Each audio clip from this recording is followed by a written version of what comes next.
మనకిప్పుడు షష్టగ్రహ కూటమి వచ్చిందండి. ఏప్రిల్ నెల 2025 సంవత్సరంలో మనకి ఈ యొక్క రాశి ఫలితాలను ప్రతి వారి యొక్క రాశి ఫలాలను ప్రొఫెసర్ డాక్టర్ ముల్లపూడి సత్యనారాయణమూర్తిని నేను చెప్తున్నాను.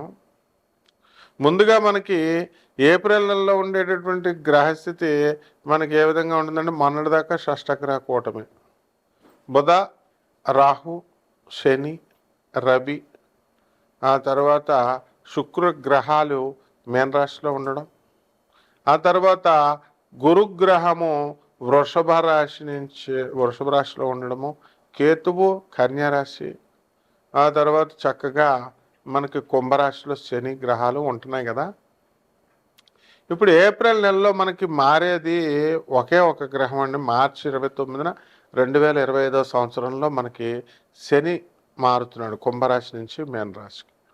ఇక మిగతా గ్రహాలన్నీ కూడా యథాతథంగా ఉన్నాయి, మేజర్ గ్రహాలు.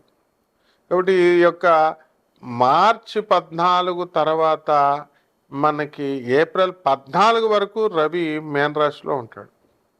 ఈ విధంగా మనం కనుక విశ్లేషణ చేసుకుంటే ప్రతి రాశిలో కూడా కొన్ని మార్పులు జరుగుతున్నాయండి. అసలు ఈ యొక్క మార్చి 30వ తేదీ నుంచి ఉగాది వచ్చింది. ఆ ఉగాదిలో మనకి అంతకు ముందే సూర్యగ్రహణము, ఆ తర్వాత అమావాస్య వచ్చింది. ఈ ఉగాది తర్వాత మొత్తం 12 రాశుల వారికి అనేకమైనటువంటి మార్పులు మనకి సంభవించాయి.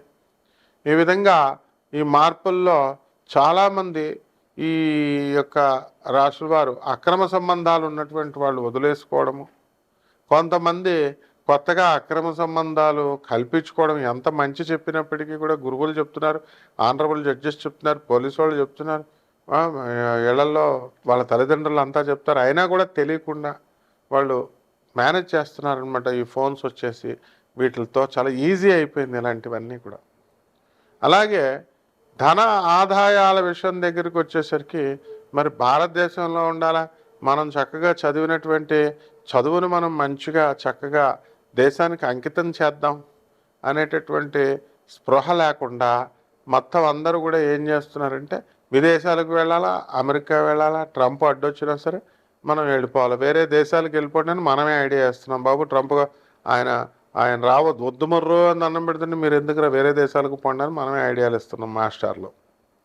కాబట్టి ఏది ఏమైనప్పటికీ కూడా మీరు సంతానం లేదండి అని బాధపడేటటువంటి వాళ్ళ మన శుక్రం మూడ వెళ్ళిపోయింది 28వ తేదీతో మార్చి.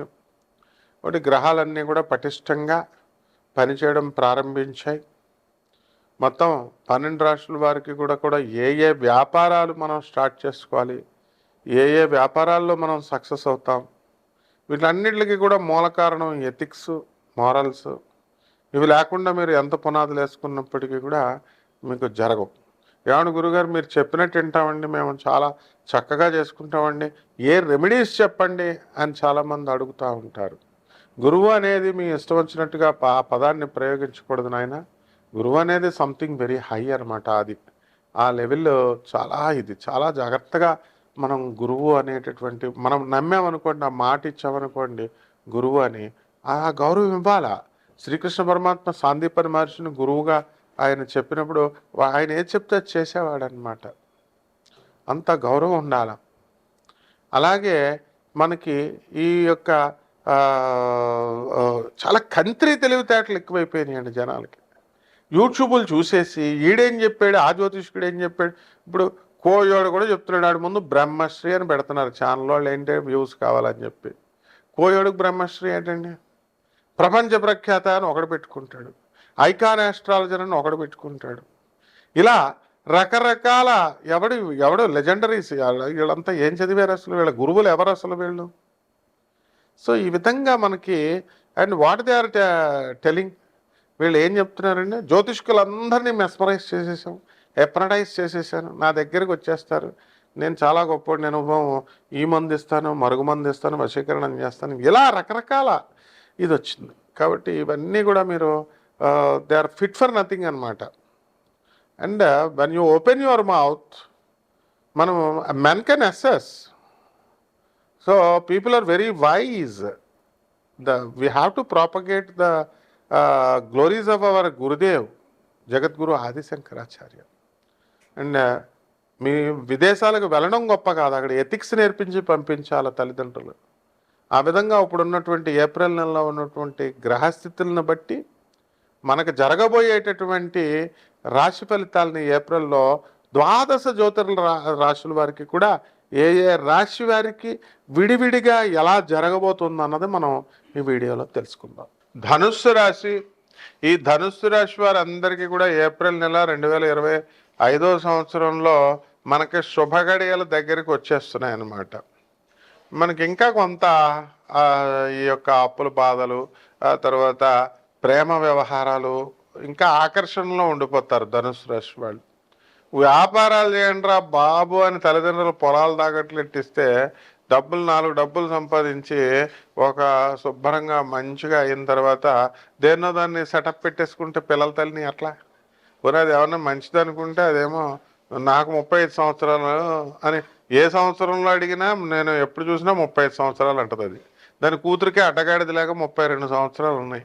ఇటువంటి వాళ్ళతో మరి చేస్తే ధనుసు రాశి వాళ్ళ పరిస్థితి ఏంటి చెప్పండి, మీరే చెప్పండి అసలు. కాబట్టి ధనుసు రాశి వాళ్ళకి ఇంకా మనకి శత్రువుల పీడ ఉంటుంది కాస్త. ఇప్పుడు మీ ప్రేమ వ్యవహారాల్లో జరిగిపోయి మీరు అంతా కూడా ఏదో అపరకోటీశ్వరులాగా మరి బిల్డింగ్ల మీద బిల్డింగ్లు వాళ్ళ దగ్గర డబ్బులు తీసుకొని కొంత ఏదో కన్సెషన్ ఇచ్చి మొత్తం మీద ఈ యొక్క తొడ సంబంధం వల్ల రాసేస్తూ ఉంటారు కదా కొంతమంది. అంటే 0.1% వాళ్ళు అలా ఉంటారు. దానివల్ల అటువంటి వాళ్ళు లాస్ అవ్వడానికి అవకాశాలు ఉంటాయి ధనుసు రాశి వాళ్ళు. మిగతా వాళ్ళు ప్రేమ వ్యవహారాల్లో అంతా స్పీడ్గా ఉంటారు.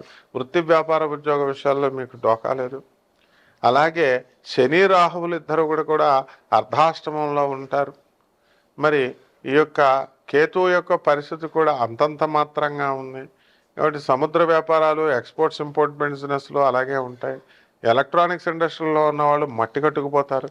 సాఫ్ట్వేర్ ఇండస్ట్రీలు ఎత్తేసుకుంటారు దుకాణాలు, అలా యుఎస్లో ఉన్నా లండన్లో ఉన్నా. కాబట్టి బిల్డర్స్లో మా బిల్డింగ్లు అమ్మట్లేదండి అని బాధపడుతున్నటువంటి వాళ్ళకి ఇంకా కొంతకాలం ఆగాలి. రియల్ ఎస్టేట్ బిజినెస్ నోటి దగ్గరకు వచ్చి కూడి చెడిపోతుందని అనేటటువంటి వాళ్ళు ఇంకా అలాగ ఆగాల. ఇవన్నీ కూడా మీ స్వయంకృత అపరాగాలు. మరి ఎవరైతే బిల్డర్లు మరి ఈ యొక్క స్థలాలు ఉన్నటువంటి వాళ్ళు ఉన్నారో దురాశకు వెళ్ళిపోయి ఒక పాత అబద్ధాల భూమిని తీసుకొచ్చేసారు. కాబట్టి ఆ విధంగా మరి డబ్బులు ఉండాలి కదండి, మళ్ళీ భూమి పడిపోవాలంటే మీ అందరి శాపాల వల్ల, మీ అందరి దురాశ వల్ల ఒక సామాన్య మానవుడు ఒక సాఫ్ట్వేర్ ఇంజనీర్లను పక్కన పడేసేయండి. అటువంటి వాళ్ళు మిగతా వాళ్ళంతా కూడా ఇల్లులు కొనుక్కోకుండా చేసినటువంటి శాపం మీ ధనుసు రాశి వాళ్ళ బిల్డర్లకే దొరుకుతుంది అనమాట. అంటే this is very too much అనమాట. బిల్డర్లు ఏ రాశి వాడైనా సరే అసలు ఆ బిల్డర్లు రియల్ ఎస్టేట్ వాళ్ళ వల్ల ఆ శాపాలు, ఆ సామాన్య మానవుడి యొక్క శాపాల వల్లే మీకు పనులు అవ్వట్లేదు. కాబట్టి జాగ్రత్తగా చూసుకోండి. మరి ఇంకప్పటికైనా రేట్లు దించి జాగ్రత్తగా బిజినెస్లు చేసుకోకపోతే చాలా ప్రాబ్లమ్స్లోకి వెళ్ళిపోతారు ధనుసు రాశి వాళ్ళు. అలాగే ఈ ధనుసు రాశి విద్యార్థులు ఎవరైతే ఉన్నారో చదువులో సున్నా, వాట్సాప్లో లవ్ అఫేర్లు బాగా ఎక్కువ, తర్వాత ఫోన్లు గంటల సోది కబుర్లు. ఏంటి అసలు మీకు సోది కబుర్లు ఏంటి అసలు ఫోన్లో? ఎవరాళ్ళు అవతల వాళ్ళు? ఆడవాళ్ళకి మీకు మగవాళ్ళతో పని ఏంటి అసలు? మగవాళ్ళకి మీకు ఆడవాళ్ళతో పని ఏంటి అసలు? చదువులకు సంబంధించి ఒక డిస్కషన్, ఒక మక్కు ఉండదు, సోది. ఎలాగ చచ్చిపోతారనమాట సోది. కాబట్టి ధనుసు రాశి వాళ్ళందరికీ కూడా మనకి ఈ బంగారం తాగట్టెట్టుకుంటారండి. ఈ బంగారం తాగట్టెట్టినటువంటి వాళ్ళంతా కూడా సెక్యూరిటీలు పెట్టేవండి చిట్టిపాట్ల వ్యాపారాలు అంతా కూడా ఈ బంగారం లాస్ అయిపోవడానికి అవకాశాలు ఉన్నాయి. ఆడవాళ్ళంతా కూడా నూతన వస్త్ర అలంకరణలు చేసుకోవడానికి అవకాశాలు ఉన్నాయి. మగవాళ్ళు కూడా సోగ్గాలు అయిపోతారనమాట శోభన్ బాబు లాగా. మరి ఏప్రిల్ నెలలో ఈ ధనుసు రాశి వాళ్ళంతా కూడా కొత్త బట్టలు, కొత్త హెయిర్ స్టైల్, అబ్బో ఇక ఈ యొక్క సోగ్గాళ్ళు అయిపోయి చక్కగా ధనుసు రాశి వాళ్ళు బ్రహ్మాండంగా ఉంటుంది. కాబట్టి పెళ్ళిళ్ళు కాని ప్రసాదులంతా కూడా పెళ్ళిళ్ళు ఇంకా మీకు అప్పుడే అమ్మ కాస్త టైం ఉంది. ఇక అమ్మాయిలు అయితే మాత్రం అసలు డిమాండ్స్ అనమాట. ఏంటంటే ఆడు సాఫ్ట్వేర్ అయ్యి ఉండాలి, ఆడు అమెరికాలో ఇల్లు ఉండాలి. ఆడికి ఇదివరకు ఇండియాలో ఇల్లు అడిగేవారు, ఇప్పుడు అమెరికాలో ఇల్లు అడుగుతున్నారు. నాయన ఉండేదేమో ఆడు ఇక్కడ ఇండియాలో, ఇల్లేమో అక్కడ అమెరికాలో ఉండాలి. ఈ రకమైనటువంటి డిమాండ్స్తో ఈ అమ్మాయిల యొక్క దెబ్బతో మగవాళ్ళు పెళ్ళి అంటే భయపడిపోయి 50% మంది పెళ్ళిళ్ళు చేసుకోకుండా మిగిలిపోయారు. ఇదంతా కూడా ఆడపిల్లల యొక్క ప్రభావం అన్నమాట. అమ్మ అలా చేయకండి, కాంప్రమైజ్ అవ్వండి అమ్మ. మామూలు వాళ్ళే చక్కగా మంచిగా చూసుకుంటారు. కావాలితే చక్కగా రాఘవేంద్రరావు గారి సినిమాలు, కె విశ్వనాథ్ గారి సినిమాలు చూడండి అమ్మ. కాబట్టి ఈ విధంగా ఈ యొక్క ధనుసు రాశి వారందరూ కూడా commercial tax, income tax, revenue, police డిపార్ట్మెంట్స్లో వాళ్ళకి అందరికీ కూడా ప్రమోషన్స్ కోసం ఎదురు చూస్తున్నటువంటి వాళ్ళకు ప్రమోషన్స్ రావడానికి అవకాశాలు ఉన్నాయి. కాబట్టి ఈ రకంగా మనకి ఈ ఎవరైతే సాత్వికంగా ఉంటారో, మనం ఎలాగ బ్రెయిన్లెస్గా చేసేస్తామంటే మనకు గురుబలం తగ్గిపోయినప్పుడు అసలు గురుబలం లేదనమాట. దానివల్ల ఏమవుతుంది, సాత్వికంగా ఉన్నటువంటి ధనుస్సు రాశి అమ్మాయి, మాకు శిష్యురాలు ఒక అమ్మాయి ఉంది. అమ్మ పెళ్లి చేసుకుంటే ఎవరిని చేసుకుంటారండి మీరు? ఒక ఇంజనీర్, ఒక డాక్టర్, లేకపోతే ఒక సామాన్య మానవుడు చక్కగా ఏదో పోషించగలిగేటటువంటి వాడు, గౌరవప్రదమైనటువంటి, కష్టపడి చిన్న ఉద్యోగమైనా పర్వాలేదు, అటెండర్ అయినా పర్వాలేదు, కష్టపడి న్యాయంగా ధర్మంగా పెళ్లి చేసుకునేవాడిని అడుగుతాం మనం. ఎవరైనా దొంగని పెళ్లి చేసుకుంటారంటాడండి? పోలీస్ కేసులో ఉన్న దొంగోని చేసుకుంటాడండి? అటువంటి పోలీసు వాళ్ళు కేసులో ఉన్నటువంటి దొంగోని పెళ్లి చేసుకోవడానికి కూడా అంటే బ్రెయిన్లెస్ యాక్టివిటీస్ అన్నీ కూడా. ఆ అమ్మాయి ఎలాగైతే ఆ దొంగోని చేసుకుంటానందో ఆ విధంగా దొంగోని చేసేసుకుంది ఏకంగా. ఆ రకంగా ధనుస్సు రాశి వాళ్ళంతా కూడా ఈ ఏప్రిల్ నెలలో ఇంకొంతకాలం బ్రెయిన్లెస్ యాక్టివిటీస్, బ్రెయిన్లెస్ నిర్ణయాలు తీసుకుంటారు. దీనికి పరిష్కారాలుగా మీరు ఏం చేసుకోవాలంటే, మనకు శని జపం చేసుకోండి, శని స్తోత్రాలు చదువుకోండి, రాహు జపం చేసుకోండి, రాహు స్తోత్రాలు చదువుకోండి. అండ్ రాహుకి కిలోంపావు నల్ల నువ్వుల్ని, నల్లని వస్త్రాలని, తర్వాత ఈ యొక్క రాహుకి కిలోంపావు మినువుల్ని, ఆవుపేట రంగు ఉన్నటువంటి వస్త్రాలని, ఆ శనికేమో నల్లని వస్త్రాలని, నల్లని నువ్వుల్ని మీరు శనివారం నాడు ఉదయం 8 గంటలకి దానం చేసుకోండి. బ్రహ్మాండంగా తొడకొట్టి మరి హీరోలు అయిపోతారనమాట. మీరంతా కూడా మీ పనుల్లో నెంబర్ 1 అవుతారు. శోభమస్తు.